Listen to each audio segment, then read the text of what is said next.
नमस्कार दोस्तों, मैं रजनी अपने YouTube चैनल के माध्यम से आप सभी का स्वागत करती हूँ। आज मैं आपके लिए महिला लेखिकाओं की श्रृंखला में से चुनकर लाई हूँ ममता कालिया जी के जीवन परिचय और उनके साहित्यिक अवदान को। आज इसके माध्यम से हम ममता जी के जीवन के विषय में, उनके रचना कर्म और उनके प्रसिद्ध उपन्यास दुक्खम सुक्खम की कथा वस्तु को जानेंगे। 20वीं सदी के 7वें दशक में जहां ममता कालिया ने लेखन आरंभ किया, कथा कहानी में तब स्त्री की एक भीनी भीनी छवि स्वीकृति और समर्थन के सुरक्षा चक्र में दिखाई देती थी।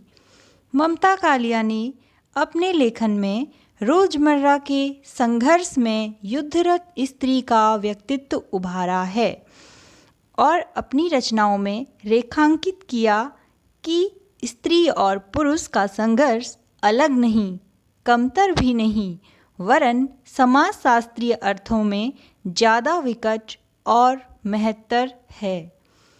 आधुनिक नारी के बारे में ममता जी की राय है कि आधुनिक नारी नाम के वास्ते स्वतंत्र होते हुए भी वास्तव में कठपुतली है। उनका वैचारिक विकास नहीं हो पा रहा है। लेखिका का कथन है, नारी की स्थिति मेरी कल्पना में ऐसी होनी चाहिए कि उसका वैचारिक विकास हो, उसे वाचा मिले, वाणी मिले,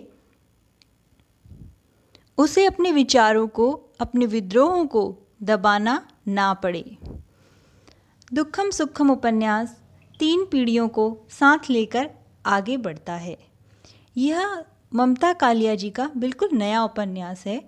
जो पाठक दौड़ जैसे उपन्यास से ममता जी के कथा लेखन से परिचित हुए हैं, उन्हें यह लगभग चौंकाने वाला प्रतीत होगा। दरअसल भूमंडलीकरण के इस दौर में कोई भी पारंपरिक कथा रचना चौंकाने वाली ही लगेगी। दुक्खम सुक्खम इस मायने में अपनी सादगी और गरिमामय सहजता से चौंकाता है। ठेठ पारिवारिकता और आपस में उपजा संघर्ष उपन्यास भारतीय स्वतंत्रता आंदोलन के आखिरी दौर से प्रारंभ होकर नए जमाने तक हमें लेकर चलता है। इस लंबी अवधि की अनुगूंज उपन्यास में हमें लगातार महसूस होती है। अगर हम उपन्यास के कथा की बात करें तो यह उपन्यास वृंदावन, मथुरा, दिल्ली और मुंबई तक के शहरों को खुद में समेटे हुए है। उपन्यास में आज़ादी से पूर्व विभाजन के बाद की आर्थिक, सामाजिक, राजनीतिक स्थितियों को ममता जी द्वारा इस उपन्यास में चित्रित किया गया है। बदलते सामाजिक परिवेश, समाजीकरण, औद्योगिकरण, रेडियो स्टेशन से लेकर दूरदर्शन तक के सफ़र को भी हम इस उपन्यास में जान सकेंगे। उपन्यास के प्रमुख पात्र हैं दादी विद्यावती, लाला नत्थीमल, कुंती, लीला और भांगमती यानी भग्गो, जो नत्थीमल और विद्यावती की पुत्रियां हैं, और उनका एक पुत्र है कवि मोहन। पुत्रवधू है इंदु यानी इंदुमती। रामो उनकी एक पड़ोसन है, जिसका परिचय में कुछ इस तरह से ममता कालिया जी ने अपने उपन्यास में दिया है कि रामो अपना वक्त समाज सेवा और चुगलखोरी में बिताती थी। पड़ोसियों को एक दूसरे से लड़ाना और मुंह में तंबाकू दबाकर दूर से तमाशा देखना उसका सगल था, और यही रामो का परिचय भी है। बेबी यानी प्रतिभा, मुन्नी यानी मनीषा, जो कवि मोहन और इंदु की 2 पुत्रियां हैं। कुहू, जिम, मन्नालाल ये उपन्यास के अन्य पात्र हैं जो उपन्यास की कड़ी को आगे बढ़ाते हुए उसकी रोचकता को बनाए रखने में सहायक सिद्ध होते हैं। उपन्यास एक मथुरा के वैश्य परिवार के इर्द गिर्द बुना गया है। इसमें दादी, माँ और 2 बहनें बड़े चरित्र के रूप में उभरती हैं, लेकिन वे कहीं भी स्त्री मुक्ति के विरुद्ध नहीं है। अगर हम बात करें कवि मोहन के चरित्र की, तो वह एक सिद्धांतवादी अध्यापक और प्रशासक के रूप में आने वाली छवि हमें उसमें नहीं दिखती है, बल्कि वह एक भारतीय गृहस्थ जो व्यक्ति होता है उसकी तरह हमें दिखाई देता है। और उसकी 2 पुत्रियों के जन्म के साथ ही इस उपन्यास की कथा अपने वास्तविक आकार की ओर आगे बढ़ती है। उपन्यास की शुरुआत दूसरी पुत्री यानी मुन्नी मनीषा के जन्म से होती है और उसके जन्म के साथ ही उसकी दादी विद्यावती का स्वभाव पूरी तरह बदल जाता है, जो इस आशा में होती है कि इस बार पुत्र पैदा होगा, जबकि वह स्वयं यह भूल जाती है कि उसकी स्वयं की 3 पुत्रियां थी, जिसका ज्ञान उन्हें उनके पति नत्थीमल भी कराते हैं। लेकिन अपने स्वभाव के अनुरूप वह मुन्नी और उसकी माँ इंदु की कोई देखभाल नहीं करती है, जिसके चलते मुन्नी यानी मनीषा बहुत ज़्यादा कमज़ोर हो जाती है शारीरिक रूप से, और यह कमज़ोरी युवा अवस्था तक उसमें दिखाई देती है। समय पर BCG का टीका न लगवाने के कारण वह चेचक का शिकार भी हो जाती है आगे चल के, और उससे उसके शरीर में जो भद्दे दाग रह जाते हैं उनकी कुंठा सामाजिक रूप से कई स्थल पर मनीषा झेलती है। उसका पिता कवि मोहन विद्यार्थी जीवन से ही चाहता था कि वह एक प्रोफेसर बने, कुछ एजुकेशन फील्ड से जुड़ा हुआ काम करे, लेकिन उसके पिता उसको व्यापार में लगाना चाहते थे, जिसका विरोध करते हुए वह घर से एक बार चला भी जाता है भाग के, और अपनी पढ़ाई कंटिन्यू पूरी भी करता है। और इस दौरान 2 ऐसे प्राध्यापक होते हैं, डॉक्टर राजेंद्र और प्रोफेसर हार्ट, जिनसे वो बहुत प्रभावित भी होता है। राजेंद्र जी जो होते हैं वो स्वाधीनता के लिए सशस्त्र क्रांति को जरूरी मानते हैं और इसके लिए विद्यार्थियों का साथ भी, जबकि प्रोफेसर हार्ट जो होते हैं वो ये मानते हैं कि छात्रों को राजनीति से दूर रहना चाहिए। वे कहते हैं कि हर आदमी को 20 साल का होते होते 20 किताबें चुन लेनी चाहिए, जिनके सहारे वह अपना आगामी जीवन बिता ले। वे कहते हैं शेक्सपियर पढ़ो तो तुम पाओगे समस्त जीवन तुम्हारे आगे प्रस्तुत है। कौन सा ऐसा भाव है जो उसने व्यक्त नहीं किया? प्रेम, पराक्रम, प्रतिशोध की पराकाष्ठा, ईर्ष्या, घृणा, पश्चाताप के आरोह अवरोह, आक्रमण, षड्यंत्र, दुर्विसंधि के प्रपंच सब उसके नाटक में व्यक्त हुए हैं। किताबें जीवन से ज़्यादा सच के निकट होती हैं। इस तरह की विचारधारा से पोषित होते होते कवि मोहन एक पढ़ा लिखा समझदार नौजवान के रूप में हमें उपन्यास में दिखाई देता है। जब उसके विवाह की बात आती है तो जब तक बेटों का विवाह नहीं हुआ होता है तो माँ उनके लिए संसार की सबसे आदर्श स्त्री होती है, और कवि यानी कवि मोहन की भी यही मानसिकता थी।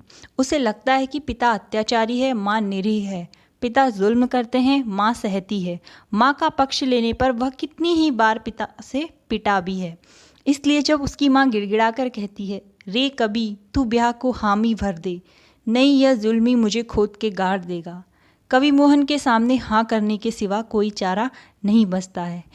इन पंक्तियों को यहाँ शामिल करने का मेरा एक उद्देश्य यह भी है कि इन पंक्तियों से हमें विद्यावती और उनके पति नत्थीमल के जो संबंध हैं उनको भी हम समझ सकते हैं कि यहाँ पर समानता वाला कोई बात ही नहीं है। यहाँ पर 2 यानी एक स्त्री और एक पुरुष हैं, जिनमें से एक को आप राजा कह सकते हैं और एक को गुलाम कह सकते हैं। इस तरह कवि मोहन का विवाह इंदु से हो जाता है। हालांकि वह इंदु को देखकर काफ़ी उसको पसंद भी करता है, लेकिन यह विवाह उसकी नानुकुर के बाद ही होता है। इस विवाह में भी उसके पिता भरपूर फ़ायदा उठाते हैं लड़की वालों का और जमकर दहेज लूटते हैं। और साथ में यह भी पता चला कि वह अपनी 2 पुत्री यानी भग्गो तो छोटी होती है, अपनी जो 2 पुत्री होती हैं लीला और कुंती का विवाह भी बिल्कुल अयोग्य व्यक्ति से कर देते हैं। सिर्फ इसलिए कर देते हैं क्योंकि एक बार क्या होता है, जो लीला होती है उनकी बड़ी पुत्री, वो छत पे एक पड़ोस के लड़के को देख के हंस रही होती है, तो सिर्फ यह देखकर ही उनके मन में यह अंदेशा हो जाता है कि कहीं यह लड़की हाथ से ना निकल जाए, और इसके चलते वह यह सोच लेते हैं कि जो भी पहला रिश्ता आएगा यह उसका विवाह उससे कर देंगे। और पहला रिश्ता आता है मन्ना लाल का, जो कि एक दुहा जो होता है, यानी उसकी 2 पत्नियां ऑलरेडी मर चुकी होती हैं और 2 पुत्रों का वह पिता होता है और आयु में भी उससे कई गुना बड़ा होता है। फिर भी लाला नत्थीमल बड़ी आसानी से उसका विवाह मन्नालाल से कर देता है, जो जीवन भर कभी भी अपने पति के साथ सामंजस्य नहीं बैठा पाती है। वह एक सन्यासी प्रवृत्ति का व्यक्ति होता है और कई बार उसे मुसीबत में घर में अकेला छोड़ के घर से चला भी जाता है। इंदु के आगमन से उनके घर में बहुत सारे बदलाव होते हैं। इंदु आते ही देखती है कि घर की जो व्यवस्था है वो काफ़ी पुराने ढर्रे पे चल रही है, घर में बाथरूम भी नहीं है। लेकिन वह जब यह घोषणा कर देती है कि वह खुले में स्नान नहीं करेगी तो अंततः बाथरूम बनाना पड़ता है। और कवि को पहले यह लगता है कि इंदु के आने से बखेड़ा हो रहा है, लेकिन बाद में वो समझने लगता है कि बहुत सारे ऐसे बदलाव हो रहे हैं जो उस दौर में आवश्यक हैं। इस तरह जब इंदु उस परिवार का हिस्सा बन जाती है और 2 पुत्रियों की माँ भी बन जाती है तो उसकी स्थिति में काफ़ी बदलाव होने लगता है। घर के नौकरों से भी बुरा बर्ताव कभी कभी उसकी ननद और सास मिलके करते हैं। ख़ास तौर पे उसके खान पान में, इन चीज़ों में वो लोग ध्यान बिल्कुल भी नहीं देते। जबकि वह उसकी जो सास होती है विद्यावती, वो एक औरत है, लेकिन फिर भी यहाँ पर वह एक औरत की तकलीफ़ को नहीं समझ पाती है और जिसके चलते इंदु को बड़ी समस्याओं का उस समय सामना करना पड़ता है। उसका कमरा 3रे फ्लोर पर शिफ्ट कर देते हैं, जहाँ से वो बार बार आना जाना, बच्चियाँ बार बार गिरती हैं, चोट लगती है। मतलब कुल मिला के स्थिति यह हो जाती है कि इंदु के लिए जितनी बाधाएं हो सकती थी वह सब वहाँ पर खड़ी जाने अनजाने में कर दी जाती हैं।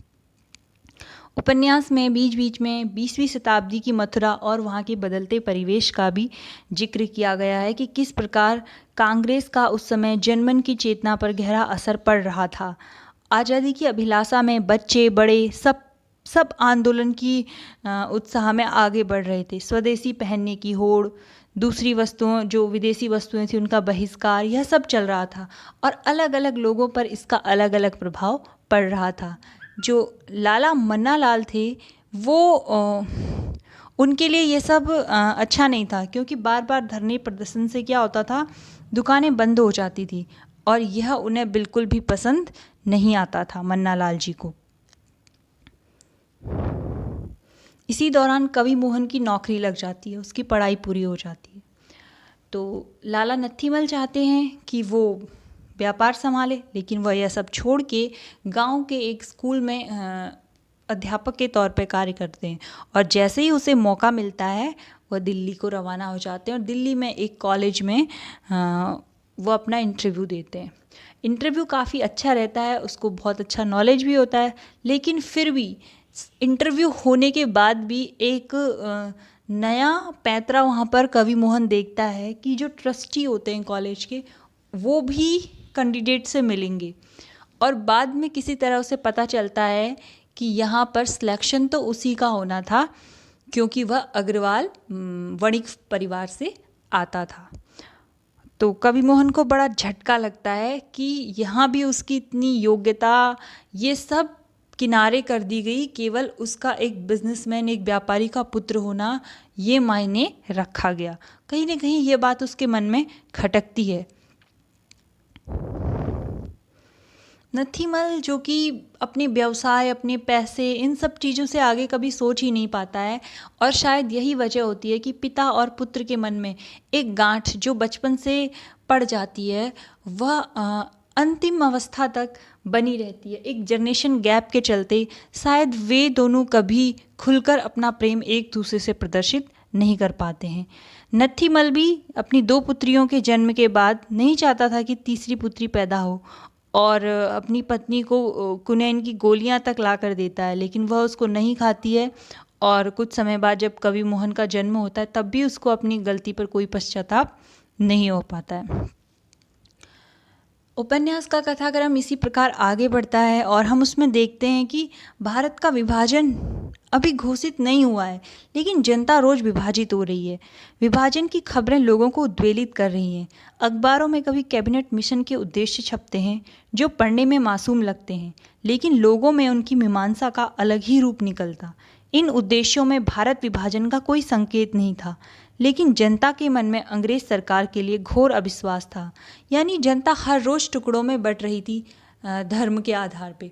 हिंदू लोग जब एक बार ट्रेन में सफ़र कर रहे होते हैं तो इसका ज्वलंत उदाहरण एक व्यक्ति के रूप में दिखाई देता है जो भरी ट्रेन में चाकू निकाल के अपने लिए सीट की व्यवस्था कर लेता है।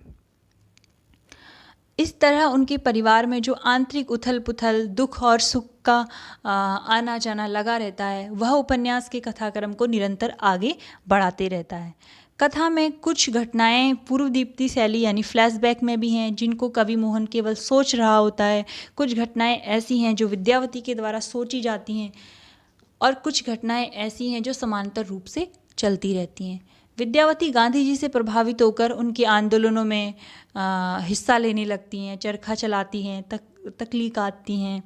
और कवि मोहन अच्छे रोजगार की तलाश में जब दिल्ली यूनिवर्सिटी तक पहुंच जाता है, तो वहाँ पर पहुंचकर उस यूनिवर्सिटी में उसकी मुलाकात होती है कुहू से।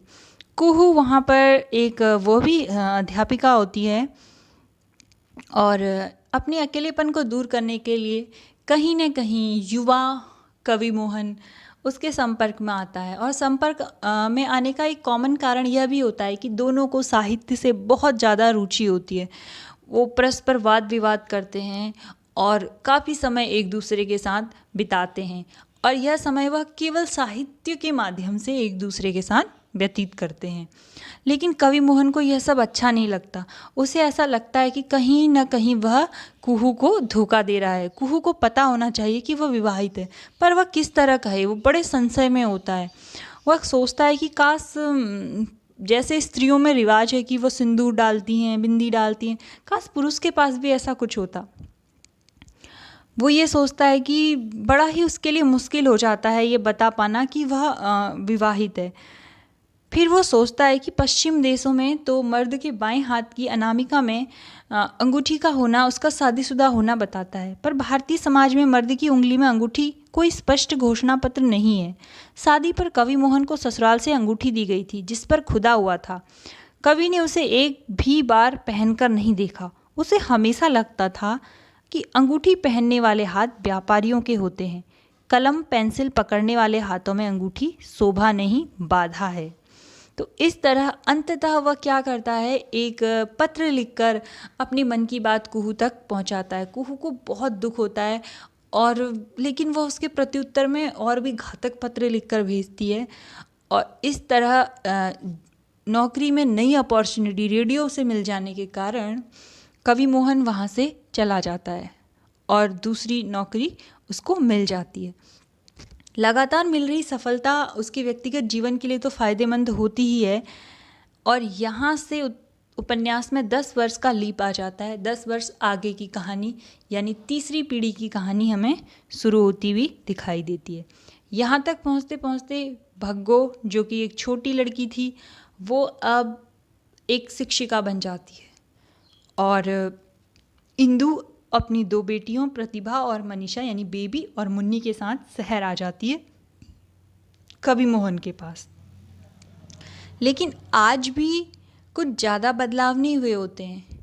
प्रतिभा यानी बेबी, जिसकी परवरिश में पूरी देखभाल बचपन में की जाती है, वो काफ़ी सुंदर सी होती है और प्रायः उसका व्यक्तित्व आकर्षक होता है। दूसरी ओर मनीषा यानी मुन्नी, बचपन में जिसकी कोई देखभाल नहीं की गई होती है, उसके चेहरे पे चेचक के दाग होते हैं और काफ़ी कमज़ोर काया के चलते वह लोगों के आकर्षण का केंद्र नहीं बन पाती है। दूसरा, स्वयं के माता पिता के द्वारा मिली उपेक्षाओं के कारण वह कई हद तक खिन्न भी रहती है खुद से ही।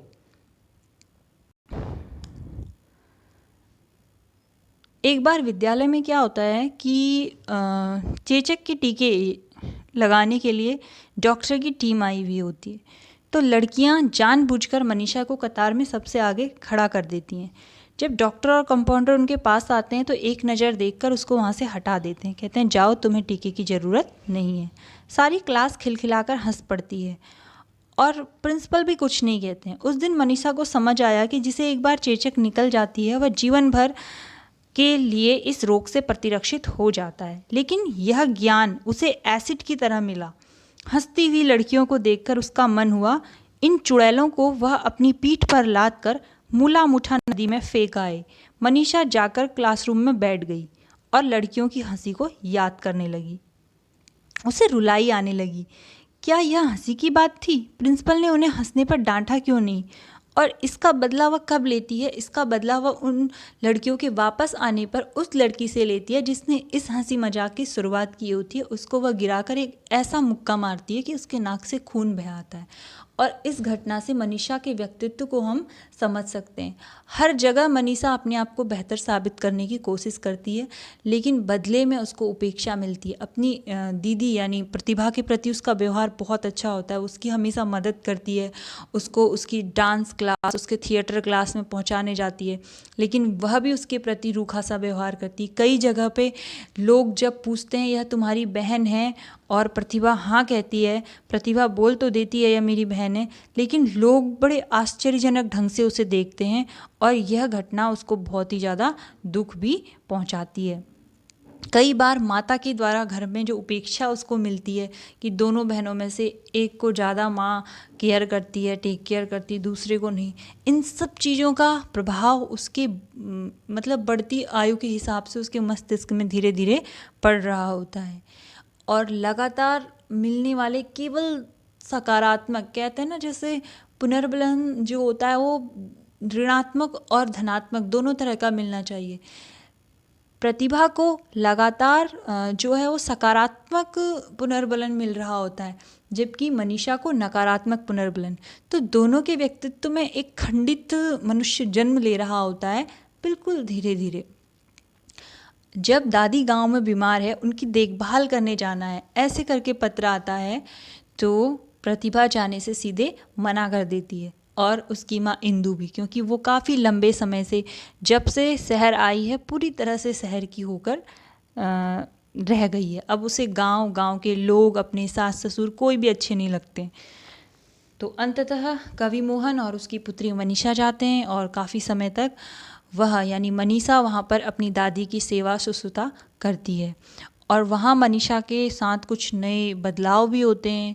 उसको वहाँ जब वह जाती है तो मतलब अपनी माँ से दूर होती है, दादी के पास होती है, वहाँ पर उसको फर्स्ट टाइम पीरियड्स भी हो जाते हैं और बड़ा असहज महसूस करती है और चाहती है कि कोई उसकी तकलीफ़ को समझे, उसको उसकी देखभाल करे, लेकिन कुछ खास उसको वहाँ पर ऐसा नहीं मिल पाता है। वो जल्दी से जल्दी अपने घर आना चाहती है वापस और अंततः अपनी बुआ के बेटे के साथ वो घर भी आती है, लेकिन फिर भी माँ उसके ऊपर कोई ध्यान नहीं देती है। उसका सारा फोकस केवल प्रतिभा के ऊपर होता है। इसके चलते बहुत सारे जब उसके शारीरिक बदलाव होते हैं, उसकी शारीरिक ज़रूरतें जब बदलने लगती हैं मनीषा की, तो उसकी मदद करने वाला शायद ही कोई होता है। प्रायः उसके कपड़े, उसका सब कुछ प्रतिभा का छूटा हुआ उसको दे दिया जाता है। तो इसका एक बड़ा विकृत प्रभाव मनीषा के अंदर पड़ रहा होता है। फिर भी वह लगातार कुछ बेहतर कर दिखाने की कोशिश कर रही होती है। कहानी उपन्यास की कहानी आगे बढ़ती है। प्रतिभा में धीरे धीरे वही आक्रोश जन्म लेने लगता है जो कभी कवि मोहन की आंखों में अपने पिता के प्रति पलता था। प्रतिभा को यह लगता है कि पिताजी सिर्फ एक ही टॉपिक पे बात कर सकते हैं, किताबों पे, जबकि प्रतिभा एक मल्टी टैलेंटेड लड़की होती है। पढ़ना, लिखना, डांस सब कुछ में आगे होती है। और जब बात आती है स्कूल एजुकेशन कंप्लीट होने के बाद कॉलेज की, तो प्रतिभा सीधे तौर पे अपने पिता कवि मोहन को कह देती है कि उसे आगे पढ़ाई नहीं करनी है, उसे मॉडलिंग करनी है। यह सुनकर माता पिता दोनों को बड़ा ही धक्का लगता है और वह किसी तरह उसको दबाते हैं और कहीं ना कहीं इन सब के लिए उसके जो तबला टीचर होते हैं उनको दोष देते हैं। प्रतिभा को इस घटना से और भी ज़्यादा गुस्सा आता है। लगातार चलती खींचतान के बाद एक दिन प्रतिभा घर छोड़कर भाग जाती है और मुंबई चले जाती है। हालांकि वहाँ जाकर उसको अपने सपनों को साकार करने के लिए एक सही दिशा भी मिल जाती है, लेकिन उसके चले जाने से इंदु पर बहुत नकारात्मक प्रभाव पड़ता है। वह बीमार हो जाती है और एक दिन गिर जाती है। चोट लगने के कारण वो कोमा में चली जाती है। इसी तरह घटनाक्रम आगे बढ़ता रहता है और उसकी दादी माँ एक दिन दादी माँ की मृत्यु की खबर आती है। कवि मोहन को जाना पड़ता है और इंदु को वह मनीषा के सहारे छोड़ देता है। यह वही मनीषा होती है जिसको प्रायः उसकी माँ ने उपेक्षा की दृष्टि से हमेशा देखा होता है। मनीषा की सेवा और उसके अपनी माँ के प्रति जो भाव होते हैं, उनकी शुद्धता के चलते लगातार वो उनको मेंटली सपोर्ट कर रही होती है, जिससे इंदु के स्वास्थ्य में कुछ सुधार आने लगता है। वहाँ उससे मिलने यानी मनीषा से मिलने एक बार उसका दोस्त आता है जिम, और उससे कहता है कि देखो तुम कितनी कमज़ोर हो गई हो, तुम्हारी माँ तो बीमार है लेकिन तुम तो ठीक हो, तुम्हारे चेहरे में ये कमज़ोरी ऐसा क्यों दिखाई दे रहा है। उस दिन पहली बार मनीषा को ऐसा लगता है कि दुनिया में कोई है जो उसकी फ़िक्र करता है, और अगले दिन वह अपने ऊपर थोड़ा सा ध्यान भी रखती है। पिता के वापस आने पर जब माँ की स्थिति में भी थोड़ा सुधार आ जाता है और उसे भी घर लाया जाता है, तो मनीषा को एक दिन जब घर आती है फुर्सत से, रात को वह अपने कमरे में पहुंचकर मनीषा को फुर्सत मिलती है कि वह दादी को याद करे। ताज्जुब की बात, उसके जहन में न बीमार थी न लाचार। उसकी दादी अपनी तरह की अलबेली स्वाधीनता सेनानी थी। कभी देश की आज़ादी के लिए लड़ी, कभी अपनी शिक्षा आप ग्रहण की, सारे बंधनों के बीच रास्ता निकाला। जैसी ज़िंदगी मिली उससे बेहतर ज़िंदगी का सपना उन्होंने देखा। मनीषा जानती है दादी की याद में कहीं कोई स्मारक खड़ा नहीं किया जाएगा, न अचल न सचल। उसके हाथ में यह कलम है, वही लिखेगी अपनी दादी की कहानी। और इस तरह इन पंक्तियों के साथ यह उपन्यास समाप्त हो जाता है। उपन्यास की अगर हम खास बात करें तो इस उपन्यास में हमें सहजता दिखाई देती है, जो ममता कालिया जी के लेखन की एक खास विशेषता है। कहानी में कहीं भी बनावटीपन, कहीं भी कुछ एक्स्ट्रा फिट कर देने की बात नहीं दिखाई देती है। बड़ी ही सहजता से उन्होंने इन 3 पीढ़ियों को उकेरा है। अब हम बात करते हैं ममता कालिया जी के जीवन परिचय के विषय में। ममता कालिया जी का जन्म 2 अक्टूबर 1940 वृंदावन में हुआ था और इनका नाम था ममता अग्रवाल। इनका विवाह हुआ था प्रतिष्ठित साहित्यकार रविंद्र कालिया जी से, और उसके बाद इनका नाम हुआ ममता कालिया।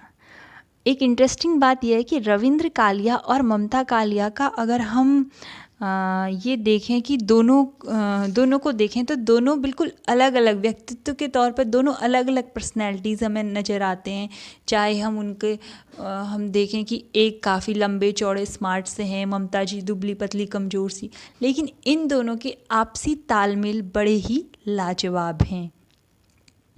ममता जी ने कहानी, उपन्यास, कविता, नाटक, संस्मरण सभी विधाओं में अपनी लेखनी चलाई है।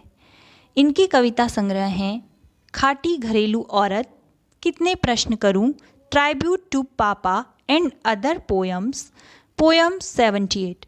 इनके प्रमुख उपन्यास हैं बेघर, नरक दर नरक, प्रेम कहानी, लड़कियां, एक पत्नी के नोट्स, दौड़, अंधेरे का ताला, दुखम सुखम।